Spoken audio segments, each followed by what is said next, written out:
Rabi,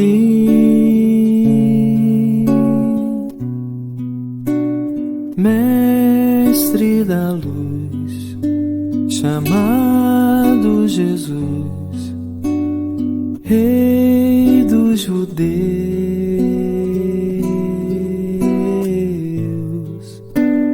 filho de Davi,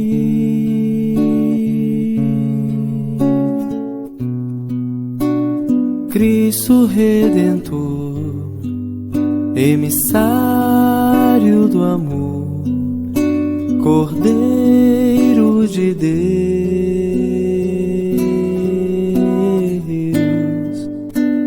Assim o mundo conhece o seu nome, assim eu, homem, tento te encontrar. Falta-me vê-lo, além de um modelo. Falta-me tê-lo.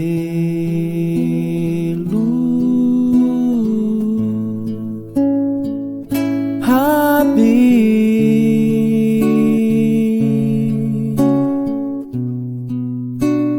mestre da luz, chamado Jesus, Rei dos judeus,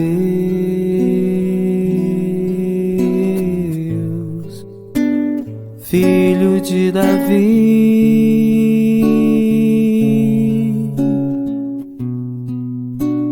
Cristo Redentor, emissário do amor, Cordeiro de Deus. Assim o mundo conhece o seu nome, assim eu, homem, tento te encontrar. Falta-me tê-lo, além de um modelo. Falta-me vê-lo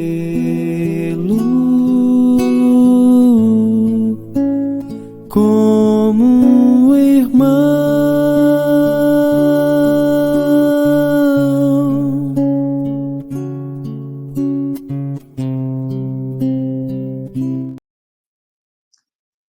Boa noite a todos, sejam todos muito bem-vindos a mais uma jornada espírita do Centro Espírita Caridade. Que possamos nós, através do estudo, das palavras aqui ditas hoje, aprendermos um pouco mais sobre a doutrina espírita. E assim, amigos, para sintonizar a nossa mente e o nosso coração, nós vamos ler do livro de abertura Ceifa de Luz, a lição 38, intitulada Fé e Cultura.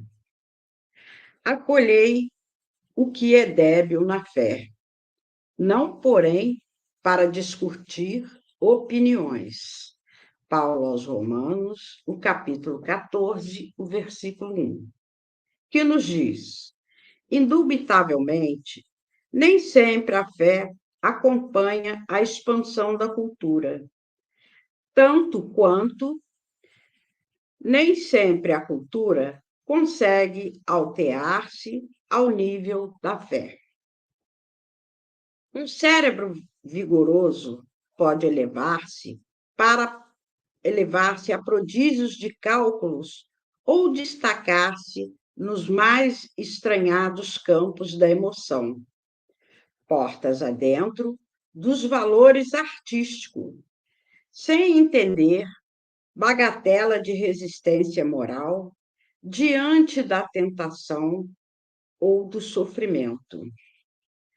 De análogo modo, um coração fervoroso é suscetível das mais nobres demonstrações de heroísmo perante a dor ou da mais alta reação contra o mal.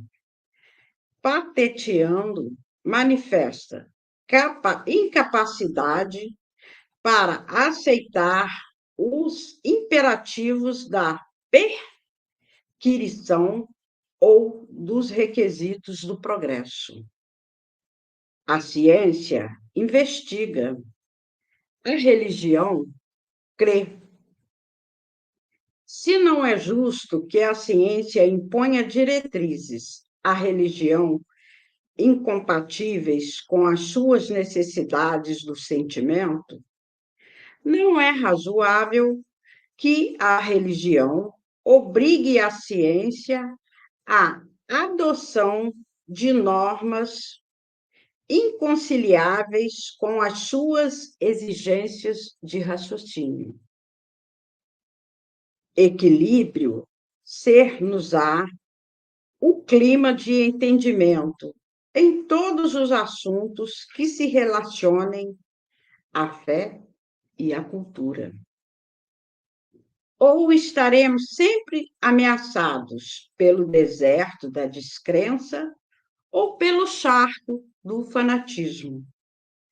Auxiliemo-nos mutuamente. Na sementeira da fé, aprendamos a ouvir com serenidade para falar com acerto. Diz o apóstolo Paulo: acolhei ao que é débil na fé, não, porém, para discutir opiniões. É que, para chegar à cultura, filha do trabalho e da verdade, o homem é mutuamente compelido a indagar, examinar, experimentar e teorizar, mas para atingir a fé viva, filha da compreensão e do amor, é forçoso servir. E servir é fazer a luz. Emmanuel.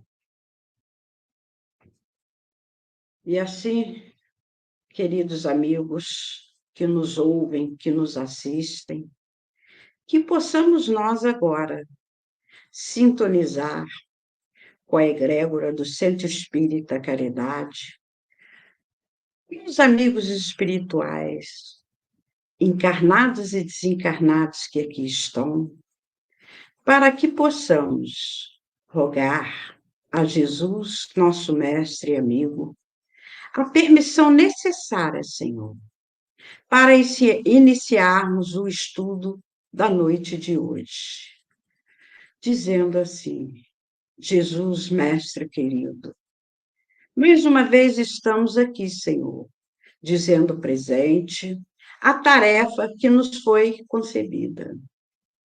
Pedimos assim, Senhor, a vossa proteção, o vosso amparo, para que possamos, juntos, encarnados e desencarnados, estudarmos um pouco dos seus ensinamentos. Amplia, mestre amigo, as nossas mentes, os nossos ouvidos, para melhor interiorizarmos tudo que aqui foi dito.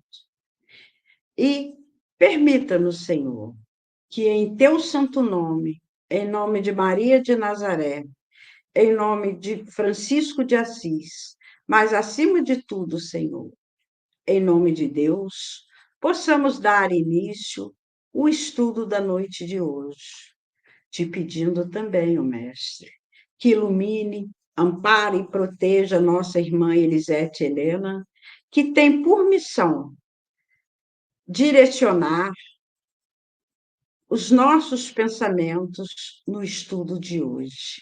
Que assim seja, graças a Deus. E com muito amor, com muito carinho, nós chamamos a nossa irmã Elisete Helena. Boa noite, querida.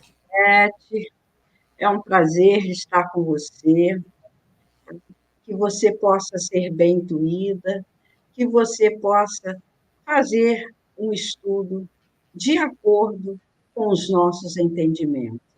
A sala é sua, fique à vontade. Obrigada. E assim, queridos irmãos, é com grata satisfação e alegria que a gente comparece a esse canal de trabalho para desenvolver o tema Pedi e Obtereis. É uma temática assim, muito pertinente ao nosso dia a dia, né? Principalmente nós que oramos, né? com fervor dentro das necessidades que elegemos ou que realmente temos, que nem sempre as necessidades são verdadeiras, né? Nós, às vezes, nos deixamos levar pelas necessidades que elegemos para facilitar nossa vida material, nossa vida no mundo, na vivência na Terra. E isso faz com que a gente tenha também pedidos estranhos à nossa verdadeira essência, que é a necessidade espiritual. A gente pode pedir, né, a Deus, a Jesus, aos bons espíritos, atendimento para as nossas necessidades do dia a dia, para a gente ter uma vida melhor, com menos turbulência, ou que a gente consiga vencer e ter esse ou aquele, né? A gente está chegando assim no final do ano e já começa aqueles pedidos, né? Uns pedem paz, outros pedem uma televisão, outros querem um carro, né? Outros querem ganhar na loteria, e por aí vai, né? Os jovens, as crianças querem passar de ano, e a gente se pergunta, né, se todos esses pedidos são pertinentes e vão favorecer a evolução de cada um de nós. Porque a gente, às vezes, ainda fala assim, com a graça de Deus, eu haverei de ter isso, né? Quando, sem saber muito bem o que está pedindo. Que é até uma pergunta pertinente, a gente sabe o que pede, né? O tema pedir e obtereis, como a gente disse, faz parte do nosso cotidiano. Mas o interessante é que esse pedir e obtereis faz parte de uma passagem do Evangelho, que a gente está comemorando 160 anos, do Evangelho segundo o Espiritismo, mas o cristianismo está aí na Terra, o Evangelho de Jesus já está aí 2000 anos, né? E 2024, vamos ser mais exatos. E a gente fica querendo saber, interrogando a nós mesmos, né? Se esse instrumento que Jesus nos legou está contribuindo para a nossa transformação, que o Evangelho propõe a transformação. E o desligamento, né, dessa poeira de imperfeição. É para isso que veio o Evangelho na Terra. E, acima de tudo, para que aprendêssemos a amar. E dentro desse quadro de amar, Jesus, quando falou, pedi, obtereis, bata, e a porta se abrirá, antecedeu a uma história, uma parábola que ele contou do amigo importuno ou inoportuno. Né? E não há muita fala, né? Muito, como se diz, exploração dessa parábola, pelo menos, dentro da ambiência em que eu vivo, pouco se fala dessa parábola. Mas essa parábola diz o seguinte, da minha forma que eu vou colocar. Uma pessoa recebeu na sua casa, depois da meia-noite ou meia-noite, um amigo para pernoitar. Era coisa comum na época, né, de Jesus, né? Não tinha hotel e as pessoas hospedavam pessoas. As hospedagens nem sempre era usada, mas era comum recorrer ao expediente dos amigos. Então, esse amigo chegou na casa do amigo para ficar e estava com fome. E o que o amigo o amigo que o recebe não tinha nada para oferecer a ele. Ele vai até ao povoado, está tudo fechado, e ele vai bater na porta do outro amigo. Bate na porta do amigo e o amigo responde lá de dentro, já estou deitado, minha família está repousando, por que me importunas? E ele continua batendo na porta. E ele fala assim, me dá um pão, me empresta um pão. E ele fala assim, vá comprar lá no povoado. Ele falou assim, mas está tudo fechado. E ele continua a bater. Né? E a gente não sabe se era para se livrar dele, do amigo, ou se é pelo senso mesmo de atender por caridade né? A caridade, né? Que é a grande senha da nossa vida, né? Fora da caridade não há salvação, que ele acabou se levantando, pegou 3 pães e deu a ele. E ele foi embora para atender o amigo que ele estava recebendo na casa dele. E é curioso, né, que essa fala de Jesus, ela nos remete, depois ele fala da questão, né, do bater, é por isso que ele fala, bata que a porta abrirá, peça que serás atendido. Porque em tudo, nem tudo as pessoas vão saber que você precisa. Então você precisa verbalizar. E nem sempre você vai ser atendido dentro daquilo que você precisa, se também você não disser do que você precisa. Por isso que Jesus fala dessa questão de pedir. E é muito interessante que ele utiliza os amigos, a dificuldade que a gente tem com o amigo. Porque vamos combinar, né? O inimigo, ele diz que a gente deve amar os inimigos. E a gente vê nessa fala dele que os amigos merecem um atendimento, uma compreensão especial. E na nossa percepção, a gente entende que o inimigo, se a gente tiver paciência suficiente, tolerância suficiente, fazer o serviço de casa, como a questão que a gente estava falando, fora da caridade, não a salvação, ele desiste da gente e vai embora. Mas o amigo há de convir que o amigo, muitas das vezes, eles nos cobram coisas que a gente não pode atender, ou na hora que eles querem que atenda. E muitas das vezes se melindram e se sentem ofendidos com a nossa fala, com a nossa recusa, né? Uma série de coisas que o amigo ele se permite responder à nossa postura, à nossa fala. Então, Jesus, quando coloca essa figura do amigo, nos coloca também diante de uma dificuldade que a gente tem de relação e que a gente, às vezes, passa desapercebido e que é fundamental para a nossa vida. A gente não vai resolver nossas questões diretamente com Deus, passa pelos amigos, passa pelos inimigos, passa pelo nosso entorno todo. E a gente tem que entender a nossa função perante o mundo, perante nós mesmos, perante os nossos iguais e não tão iguais. E diante dessa questão, a gente vai entender também que Jesus passou também uma dificuldade muito séria, e foi com os amigos. Pedro negou ele 3 vezes, Judas fez uma negociata com a vida dele, né? 3 estavam dormindo enquanto ele estava orando, né, num momento de dificuldade. Ele também passou por dificuldades com os amigos, e ainda tem mais. Aqueles que os admiravam, no momento crucial em que ele foi perseguido e logo depois foi levado à cruz, aqueles admiradores incríveis se tornaram adversários, né? Então não é a vida nossa, na trajetória terrena, ela tem muitos embates, muitas propostas de superação, e que a gente deve estar integrado na nossa responsabilidade e estar convicto realmente daquilo para o qual nós viemos. Porque é muito difícil essa batalha árdua, né, com os amigos. No meu ponto de vista, com os inimigos fica mais fácil. A comunicação também com Deus, ela obedece à singularidade que está também nesse capítulo, que é a questão do publicano e do fariseu, né? Os 2 vão para o templo, um bate no peito, que é o fariseu, diz que ele fala de tudo que ele faz, que deixa de fazer, e acusa o publicano dele não ser tão bom quanto ele, né? E um extremamente orgulhoso, e o publicano mesmo não consegue nem levantar os olhos.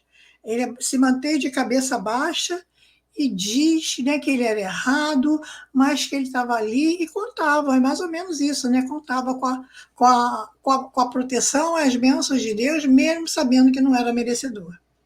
Então, são dois posicionamentos totalmente opostos.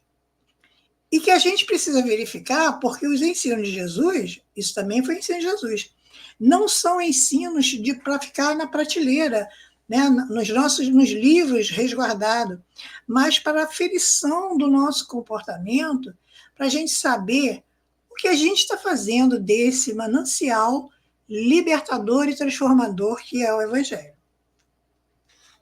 A gente vê que tem muitas dificuldades na nossa vida em função do nosso comportamento no mundo. E a gente, às vezes, quer fazer uma barganha com Deus mediante a própria rede bancária, digamos assim. Você vai num banco, o banco te pede uma garantia, né? E às vezes a gente quer fazer essas propostas com Deus. Você me dá isso, que em troca eu te dou aquilo. Né? A gente quer uma barganha, né? E se eu ganhar na loteria, se eu ganhar muito dinheiro, eu vou abrir o orfanato, eu vou dar uma cota desse dinheiro para o Centro Espírita abrir uma creche. A gente começa a querer barganhar com Deus como se isso fosse possível, né? Porque a gente está impregnado das questões que embalam o mundo, né? E a gente recebe, né, mediante esses pedidos que a gente faz, que são até sustentados pela lógica, pela sensatez. E, às vezes, a gente imprime os pedidos baseados simplesmente em desejos. Isso aí é complicado.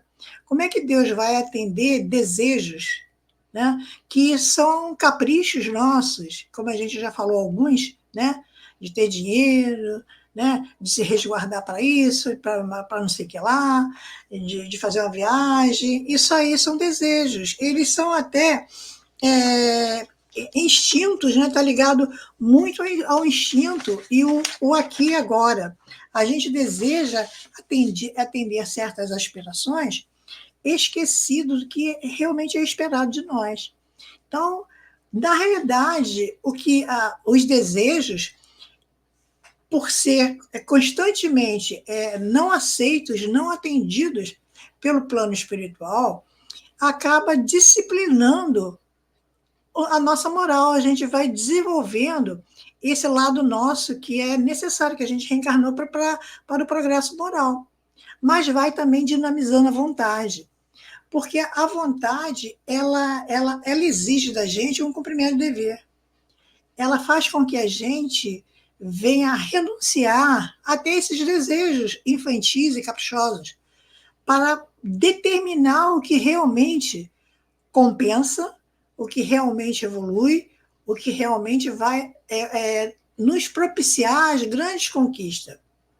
A vontade, como diz Leon Denis, é a grande promotora do progresso, porque ela é uma potência da alma. Tem outras potências, o amor é uma potência da alma, né?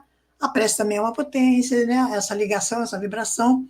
Mas se a gente não tiver a vontade, né, para nos fazer determinar e realizar aquilo tudo para o qual a gente reencarnou, a gente vai ficar no desejo.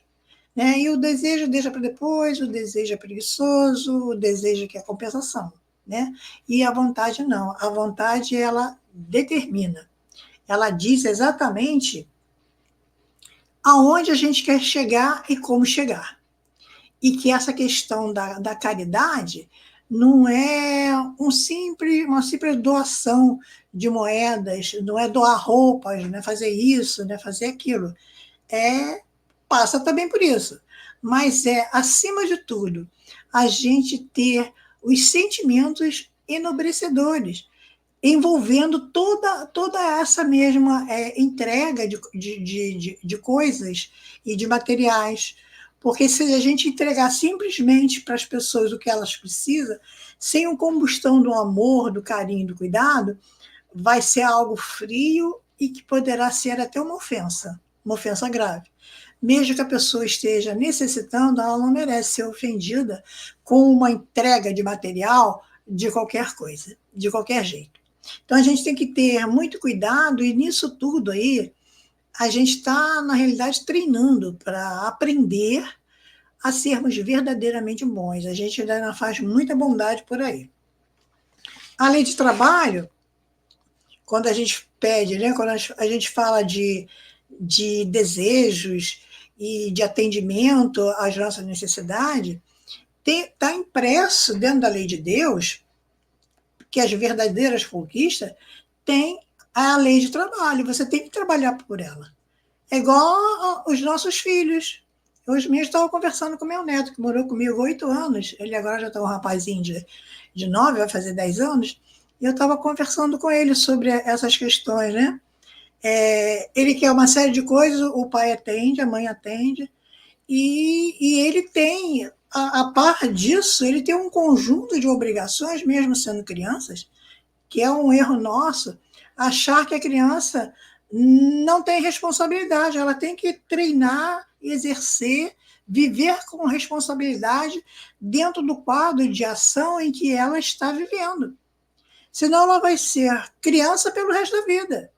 Ela nunca vai sair desse estágio. A infância não vai ser um momento, né, um ciclo da vida. Vai ser a vida inteira. E aí depois a gente fica, né? Porque eu fiz tanto, né, por ele, mas tem que fazer o serviço completo, né? A criança exige que vá à escola, isso que eu estava falando para ele. Né? Você vai à escola para brincar ou merendar? Ou vai para estudar? Aí, quer dizer, eu coloquei uma pergunta capciosa para ele, porque ele vai para fazer tudo isso, né? E eu fui explicar para ele, ele gosta muito de ir para lá para brincar. Né? E eu estava querendo saber dele, por que ele gosta tanto de ir para lá para brincar, se tem momentos para brincar e ele quer brincar o tempo todo. E eu fui verificar com ele o que está se passando com ele. Porque aqui ele estudava também. Quando estava comigo, ele estudava também. E quando a gente via que estava em dificuldade, a gente estudava junto. Essas percepções de responsabilidade, por mais que a gente saiba que o adulto, seja criança, seja adolescente, seja o idoso, tem responsabilidade perante si mesmo, tem sempre alguém que vai cuidar e zelar para que ele realize a contento da sua vida, para o seu aprimoramento. Isso é de lei. E nós somos encarregados de fazer esse trabalho para desempenhar esse trabalho, esse cuidado, em nome da providência divina. Porque a providência divina, ela age através das criaturas. Então, não é só uma questão eu sou espírita, eu seja lá qual for a minha religião, eu sei orar, eu vou orar e vou entregar para Deus. Não. Né? Tem coisas que é só oração que você pode fazer. Mas há tantas coisas que você tem que orar e pode fazer o atendimento pessoal e integral. Né? E às vezes não exige muita coisa. Nós, uma vez aí no Rio de Janeiro, numa casa espírita, recebemos 3 crianças em situação de abandono. E era uma situação assim muito dolorosa. E eu sabia que aquelas crianças foram levadas para o meu cuidado. Né? Ninguém vai à casa espírita, ninguém vai para a evangelização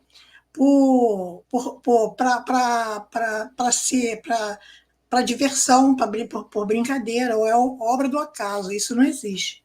Eu sabia perfeitamente que aquelas crianças estavam sob a minha responsabilidade, e até mesmo o Espírito, uma vez, falou para mim que eu deveria fazer com que eles mudassem de atitude.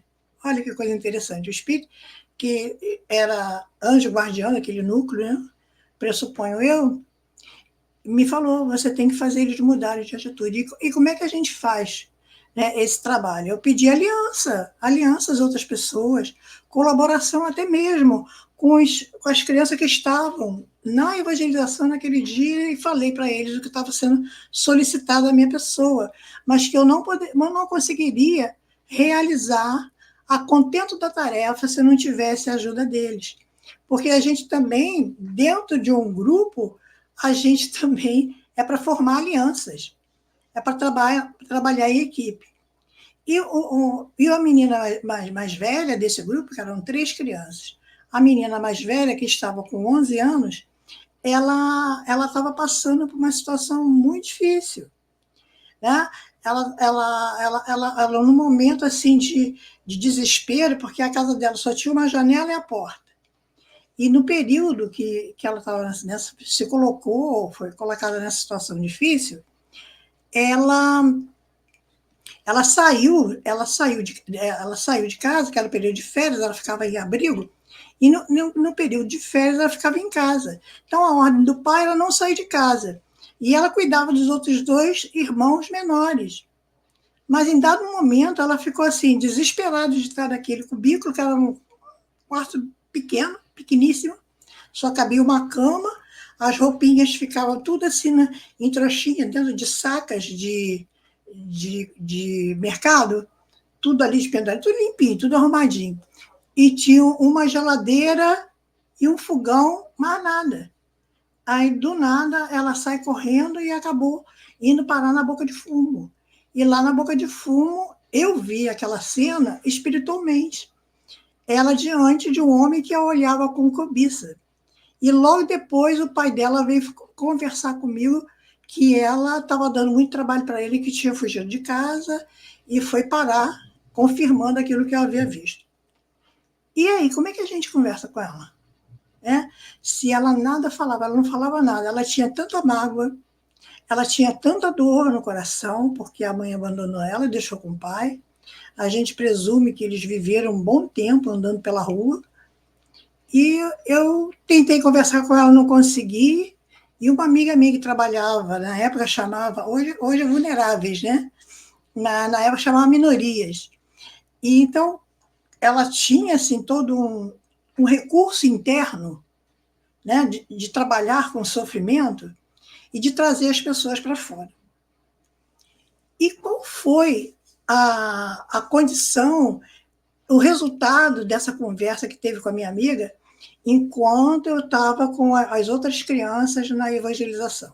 Quando terminou, a minha amiga disse assim, que ela também é evangelizadora. Ela disse assim: Ana, vai depender da tia Elisete. O que a tia Elisete decidir, a gente faz, tá bom? E depois eu fui conversar com ela. Você sabe o que aconteceu, o resultado dessa conversa, das duas? Eu pensei que ela até, a minha amiga falou assim, eu pensei que ela fosse me pedir qualquer coisa assim, incrível, mas ela me surpreendeu com um único pedido, que eu não sabia a dor dela, Elisete.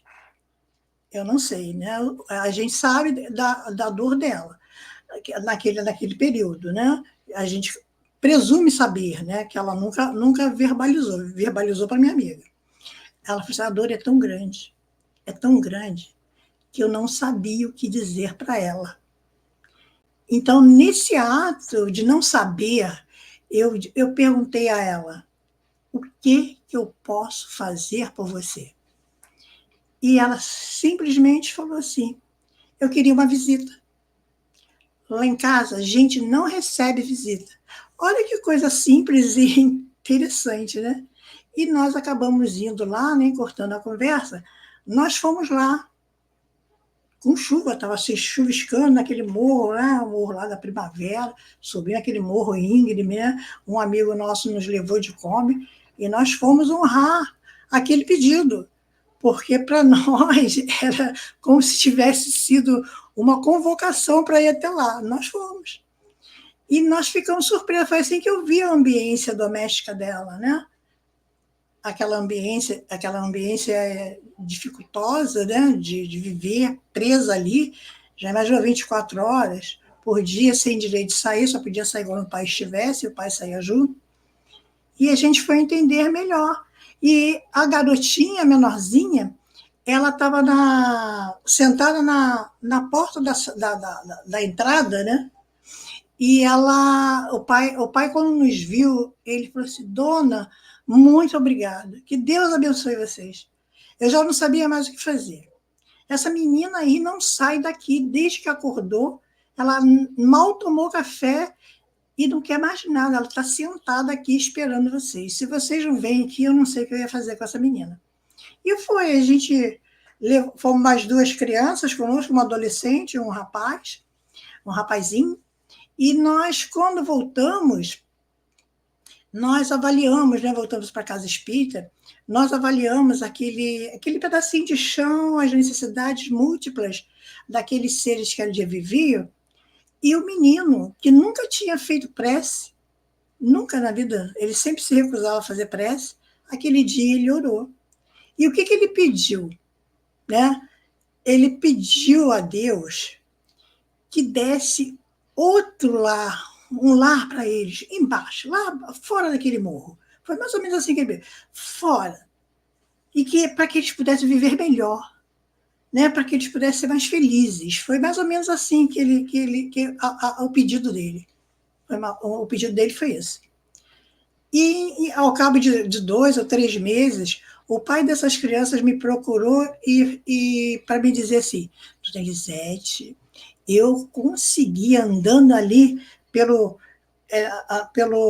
pela base do morro, né, ali na rua, eu vi uma casa abandonada, procurei os donos, o dono falou que não queria nada com aquilo ali, não, e eu perguntei se ele não me alugava, já que ele não estava fazendo nada com a casa, ele concordou de me alugar pelo mesmo preço.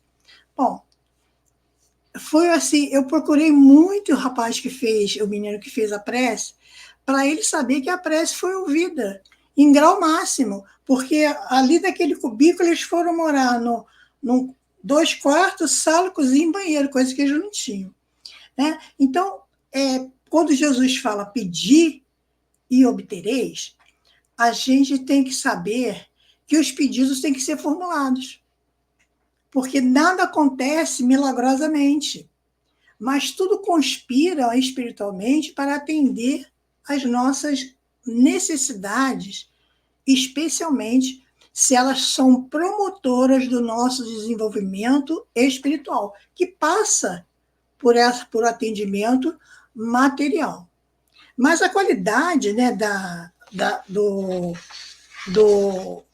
a gente está perguntando sobre a questão de saber pedir, né? É uma ação do livre-arbítrio que vai estabelecer o pedido e a obtenção. Né? E a providência divina se encarrega de atender às súplicas, independente mesmo, às vezes, do pedido, ela já está atuando e só vai tornar aquilo mais consistente mediante a ação humana, né? Ou de espírito encarnado que vai fazer aquela parceria com os desencarnados e fazer a coisa acontecer. Para a gente encerrar, né? Tem 2 coisas aqui para a gente encerrar. A gente fala muito da questão da conexão, a gente falou que a senha, né, dessas nossas conexões é fora da caridade não há salvação, e no que diz relativo a pedido, quem já leu aí o Céu e Inferno, vai ver lá no finalzinho do Céu e Inferno, quando fala das ai meu Deus, eu esqueci, palavras expiações, acho que são expiações, expiações terrestres. Tem um caso lá de Marcel era um menino chamado número 4, né? Eu não sabia nada mais disso dele, ele já estava com 8, 10 anos, Kardec conheceu, e ele vivia no hospital. E nesse hospital ele raramente recebia visita, praticamente estava ali abandonado.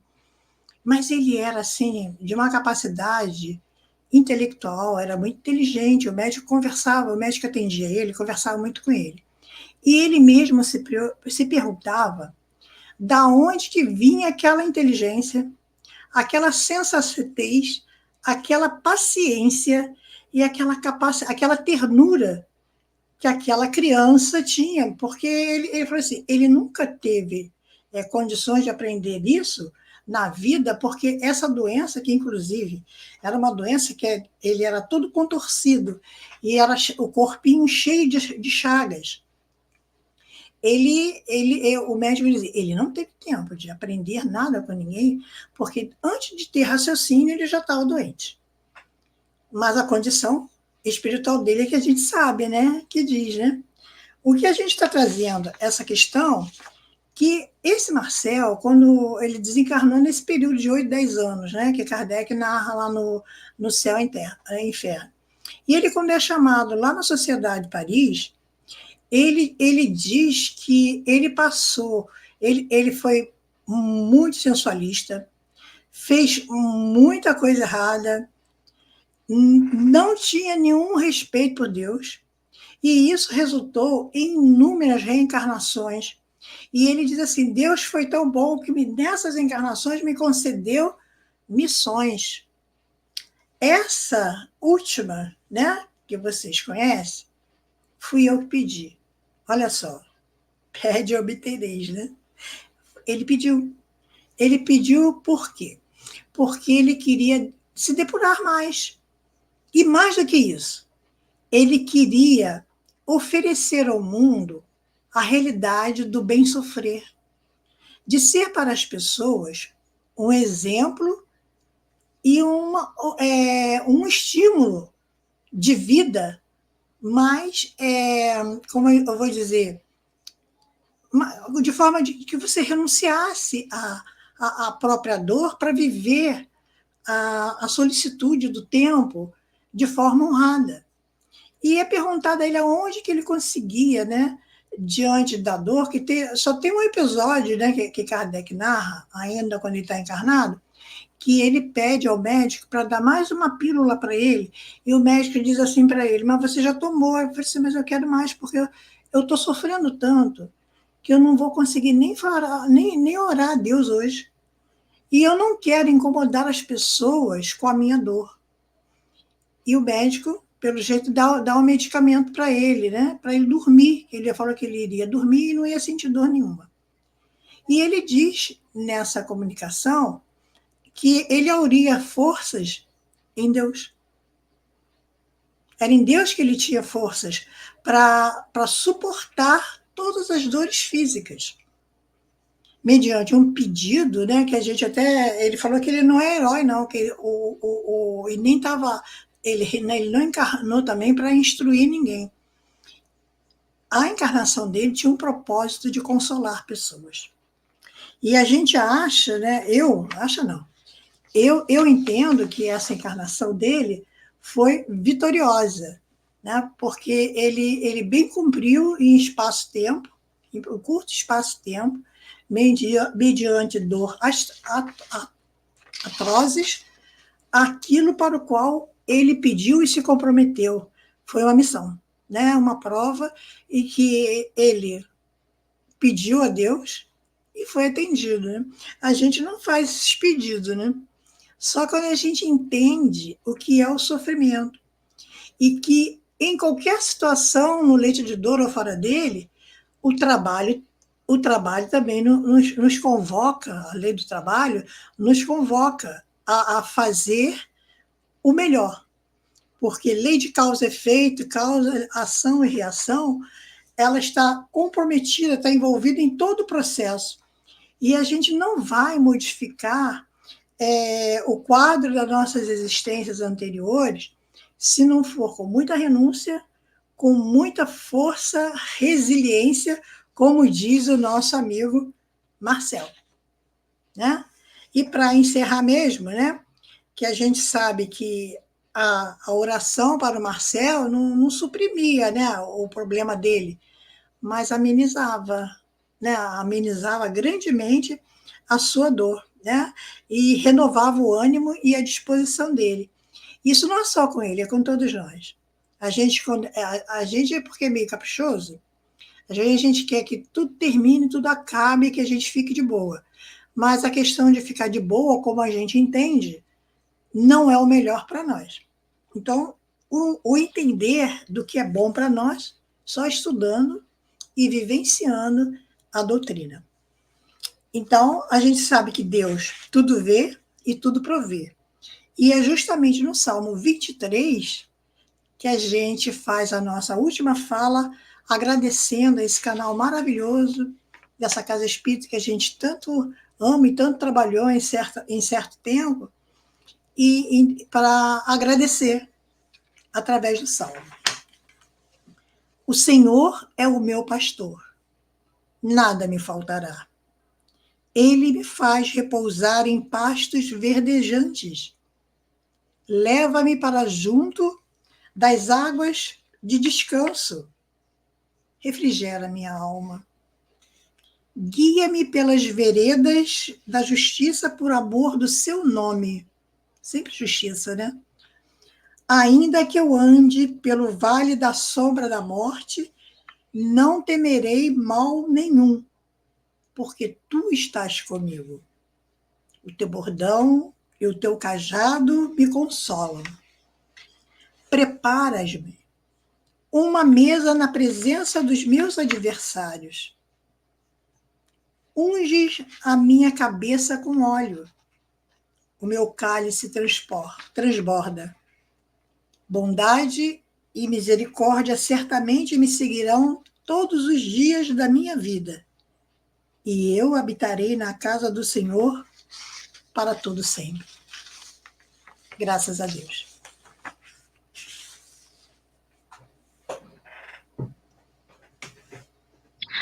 Graças a Deus, gratidão, Elisete, muito te agradecemos por essa explanação que foi, assim, muito elucidativa, né? E a gente pôde refletir sobre cada palavra que você disse, né? Cada exemplo que você deu aí, né? Da criança que você atendeu, das crianças que você atendeu, que nunca tinham feito uma prece. O exemplo aí do Marcel também, né? Olha que coisa linda, não é? Então, diante disso tudo, a gente pode dizer que a caridade não é sempre aquela que se dá materialmente, mas principalmente essa que a gente faz de coração, e como disse lá a prece inicial, né? Fazer a luz, né? E a luz está dentro de nós, que possamos, né? Sempre juntos, um ao outro, né? Um do outro, acender a nossa própria luz, com os ensinamentos que a gente vem recebendo e praticando, né? Porque pedir é fácil, né? Mas a gente tem que refletir sobre os nossos pedidos e também verificar se nós temos esse merecimento, né? Ou se nós temos condições de ter aquilo que nós estamos pedindo. Você foi muito feliz na tua explanação. Obrigada. Tá? Você poderia, por gentileza, fazer a prece de encerramento? Faço Se bem sim. que essa prece do Marcel aí disse tudo, né? Já é uma prece, né? Já foi uma prece, mas que possamos agradecer a Deus mais uma vez.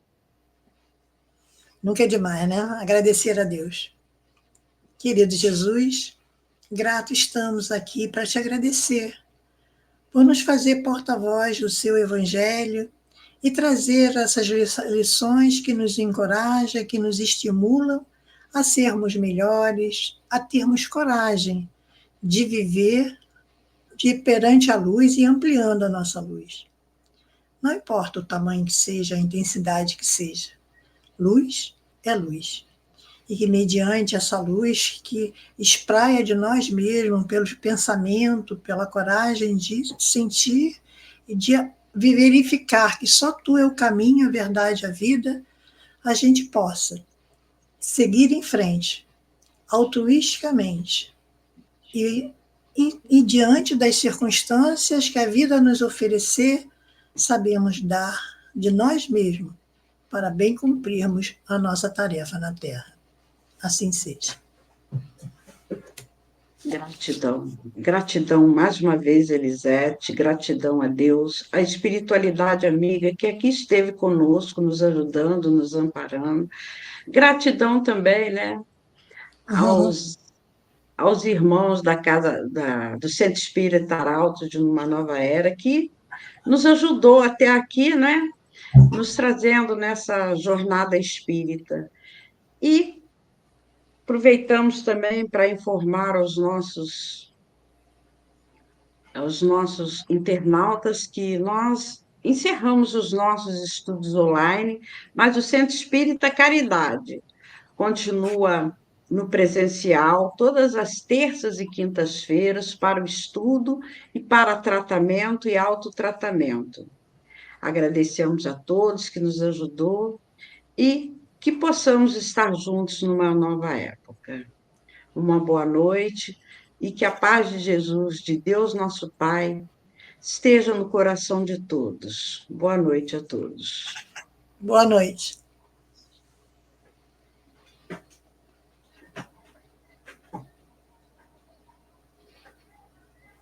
Ih, que Deus já queria.